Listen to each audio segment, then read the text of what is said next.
Welcome to Geographyscape, a channel dedicated to geographical learning. If you have any questions or suggestions regarding the videos, let us know through the comments. Today, I'll be discussing map projection, some of the related terms with map projection, their definitions, and the basis of classification of map projection. But first, we need to understand what is map projection. Our Earth is three-dimensional object. Therefore, we cannot capture the Earth into a plain sheet of paper. So we need to use a special method, a systematic method of drawing, which is map projection, to transform the 3D Earth onto a 2D surface. So map projection is a scientific and systematic method that transforms the three-dimensional Earth into a two-dimensional plane. Therefore, map projection can be defined as a method through which the networks of parallels and meridians of the generating globe partially or fully are projected and drawn into a plain sheet of paper following specific principle, laws, and scale.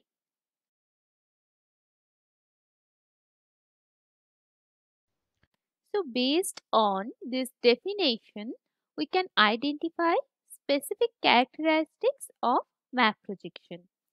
For example, in map projection, we transform the three-dimensional Earth onto a two-dimensional paper.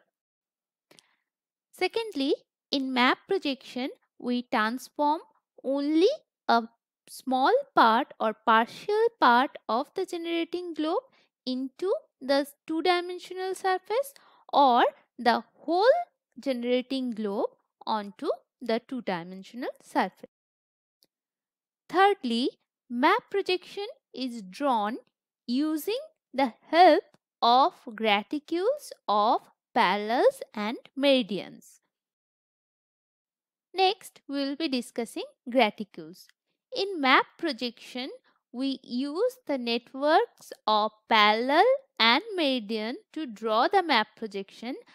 This network of mutually intersecting lines is called graticules or grids.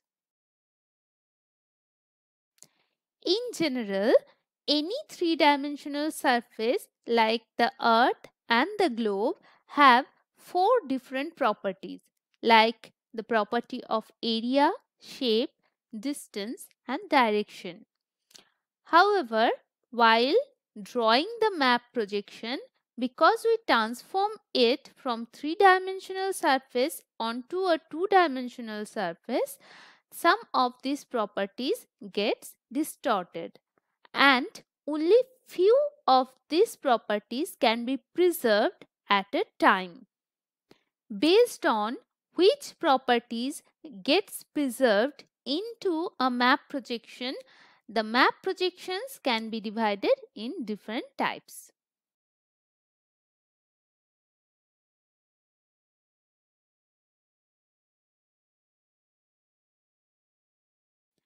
Next, we are going to discuss some basic terminologies related to map projection. First is spherical coordinates. To determine the location of a place on Earth's surface, two mutually intersecting reference lines are imagined. These are known as the equatorial line and the prime meridian line. Both of these lines are given the values of 0 degree. One is imagined along the x-axis while the other is imagined along the y-axis. The angular values of a place along the equatorial plane is known as latitude, while the angular value of a place along the prime meridian line is known as longitude. When the places with equal latitudinal value are joined with an imaginary line, this line is known as parallels, whereas when the places with same longitudinal value are joined with an imaginary line, they are known as meridians. Next, we are going to discuss generating globe. Generating globe is a special kind of globe that is used in map projection. It is generally made up of glass or wire. Here, the lines of wire mimics the latitudinal and longitudinal lines of the earth, and its shadow helps in drawing the map projection. Generating globe is a geometrically acute model of the earth, and because of these properties it is also known as skeletal globe. Generating globe is generally used when we are drawing perspective projection. What is perspective projection? When a light source is used to draw the projection, it is called perspective map projection. In perspective map projection, the position of the source of light plays a very important role. The light may be located at the center of the generating globe, opposite of a tangent, or at a infinite distance. Next, we are discussing developable surface. A developable surface is the flat or plane surface on which the network of latitude and longitude can be projected. There are mainly three types of developable surface that is used in map projection. Number one is planar. When the developable surface touches one particular point of the globe, it is known as planar projection. Second, conical developable surface. If the developable surface is conical in shape and touches the generating globe at 2 points, it is called conical projection. Thirdly, the cylindrical developable surface. When the developable surface is cylindrical in shape and it touches the generating globe in the middle and for extended area, and the parallels and meridians are projected on it, it is called cylindrical projection.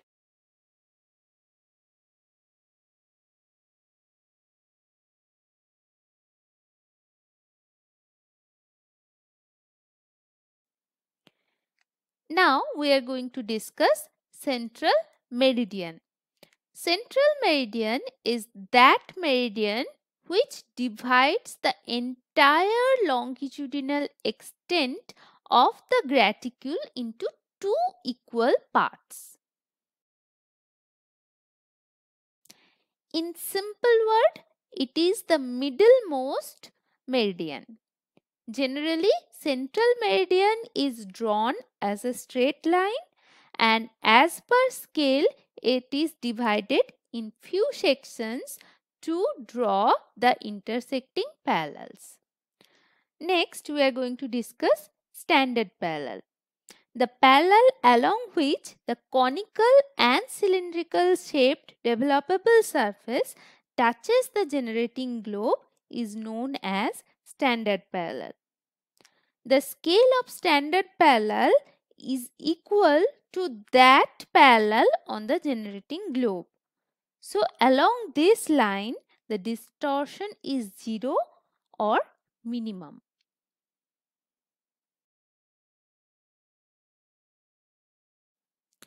To draw a map projection, understanding of scale factor is very important. So here we are going to discuss few terms related to scale factor. The earth is very large in size and is three-dimensional. So during the process of map projection, the actual size of earth is reduced to that of a globe, and then that globe is transformed into a map. So here, to transform the earth into a map, we need scale. First, we are going to discuss principal scale. Principal scale is that scale according to which the earth is transformed into a generating globe. Scale factor, it is the denominator of principal scale and real scale. By real scale, we mean the scale we use to draw the projection on paper. So, scale factor represents the denominator of principal scale, meaning the scale used to reduce the earth into generating globe, divided by the scale used for reducing the generating globe into a map. Next, we have radial scale. When the scale factor is measured along a meridian, it is called radial scale factor.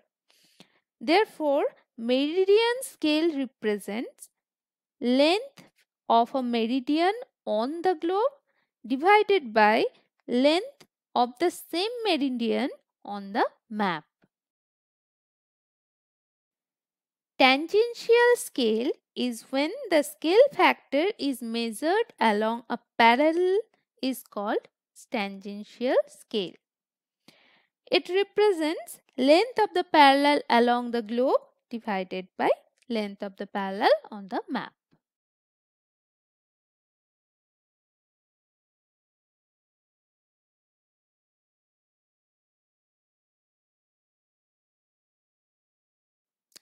Next, we are going to discuss the classification of map projection.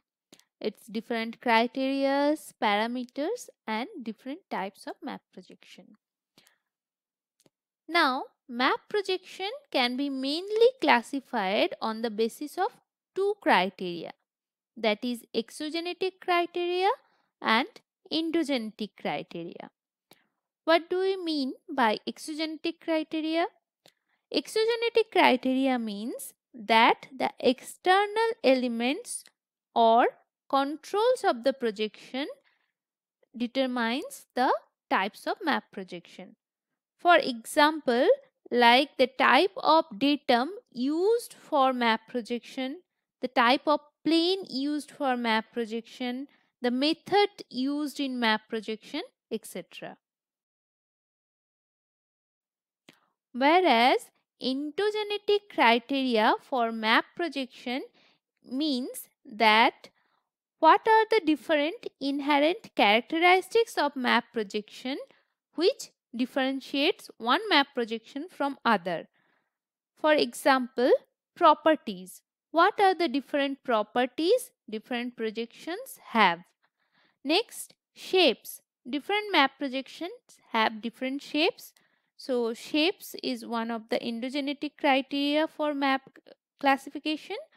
Next is element of controls of different projection. Means what are the different element that is controlling the different map projections. Among the exogenetic criteria of classification of map projection, first we are going to discuss on the basis of use of datum surface. However, first we need to understand what is datum surface. Datum surface is a fixed 3D surface that is used as the reference to determine the latitude, longitude and height of a place while mapping. Thus, when the datum surface changes, the height, latitude and longitude of a place will also change. So then on the basis of datum surface, the map projection can be divided in three types, that is direct projection, double projection and triple projection. So what is direct projection? When a map projection is directly drawn from the oblate spheroid, it is called direct projection. Double projection is when the oblate spheroid is transformed into a sphere first and then the sphere is projected onto a paper. It is called double projection. In triple projection, oblate spheroid is transformed into a sphere. Then generally there is some distortions. To remove this distortion, some mathematic formula is applied and the graticule is projected along a xy axis. Because three steps is involved in this projection, this is known as triple projection. Next, we are going to discuss the second parameter of map projection, that is the plane or surface of projection. Now, it has three different orders based on different criteria, like for example, here the first order discusses the shape of the plane or surface of projection. Now, we have discussed the planar developable surface, which is touching the generating globe at one particular point. Conical shaped developable surface touches the generating globe at 1 to 2 point and is conical in shape, and cylindrical developable surface is cylindrical in shape and touches the globe in the middle part for extended area. Now all these three first order classifications are further divided into second order classifications. For example, the planar projection can be divided into planar tangent, planar secant and planar polyfacial. Similarly, conical is also divided in conical tangent, conical secant and conical superficial. Now let us understand what is a tangent. When a straight line touches a curved line at one particular point, it is known as tangent. Whereas when a straight line touches a curved line in two or more points, it is known as secant. The third one is polysuperficial. In polysuperficial projection, the developable surface does not remain in a straight line. Rather, it remains in such a way that it has maximum connectivity or area touching with the generating globe. Here we don't have a diagram showing the polysuperficial developable surface and the generating globe. However, you have to just keep in mind that in polysuperficial projection or positioning of developable surface, it has maximum connection to the generating globe. Because the more connectivity it has with the generating globe, the more correct the projection will be. So, in the tangent along the area that is touching the generating globe has maximum correctness, whereas the area as we go north or south of that particular area which touching the generating globe, the distortion will increase. In secant, the distortion will be comparatively lesser because it has comparatively more area touching to the generating globe. And in the polysuperficial, the distortion will be comparatively much lesser than the first two. Next, in the third order, based on the location of the developable surface and the rotational axis of the globe, the map projection can be divided in three parts, that is normal, transverse and oblique. When the rotational axis of the globe and the developable surface forms a 0-degree angle, it is known as normal projection. Whereas when the rotational axis of the globe and the developable surface makes a 90-degree angle, it is known as transverse projection. When the angle of rotational axis and the developable surface is somewhere in between 0 to 90 degree, it is known as oblique projection. Next, we are going to discuss the third parameter for the classification of map projection under exogenetic criteria, that is method of projection.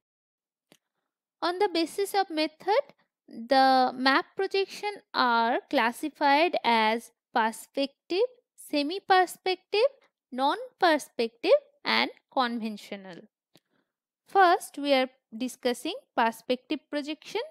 When the network of parallels and meridians are projected and drawn on a developable surface with the help of a light source, it is called perspective projection.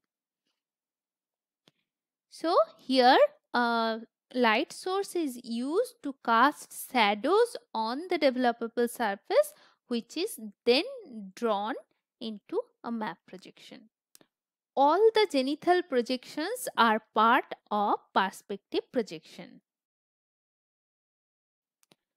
When we do not use a external source of light to draw the map projection and a specific objective and rules are followed to draw the projection using mathematical or geometrical method, that is known as non-perspective projection. For example, Bohn's projection, cylindrical projections, etc. When a projection use partly perspective and partly non-perspective methods to draw, that is known as semi-perspective projection. One example of semi-perspective projection is simple conic projection. Conventional methods of projection is the type of projection that is usually used in the older times.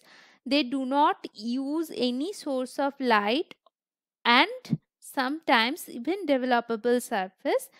They are generally drawn using mathematical methods.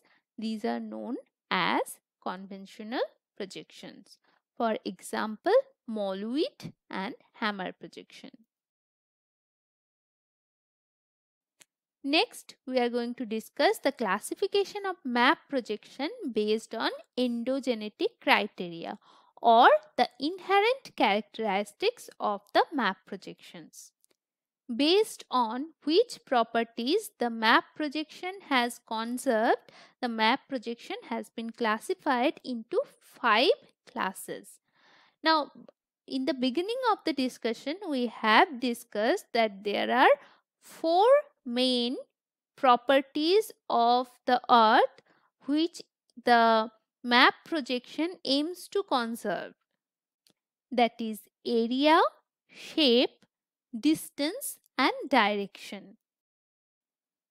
Azimuthal map projection preserves the characteristics of true direction, meaning any 2 point in the generating globe and the same point drawn on the projection will have the same and true direction. Next is equidistance projection. As the name suggests, means that any 2 points on the generating globe and the same 2 points on the projection will have equal distance. Here the properties of distance is preserved. An example of equidistance projection is zenithal equidistance projection. The third one is equivalent, homolographic or equal area projection.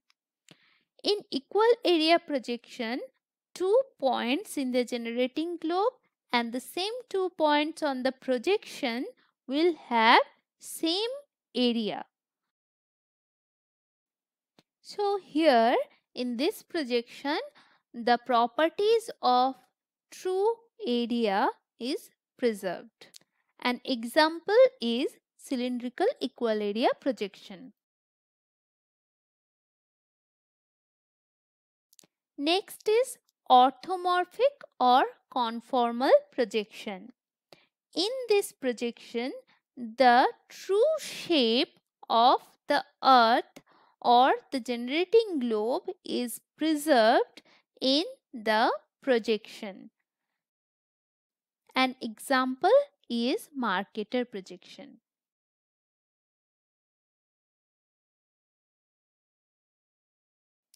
Last is aphyletic projection. When none of the above mentioned 4 qualities are preserved in a map projection, it is known as aphyletic projection. An example of aphyletic projection is simple conic projection.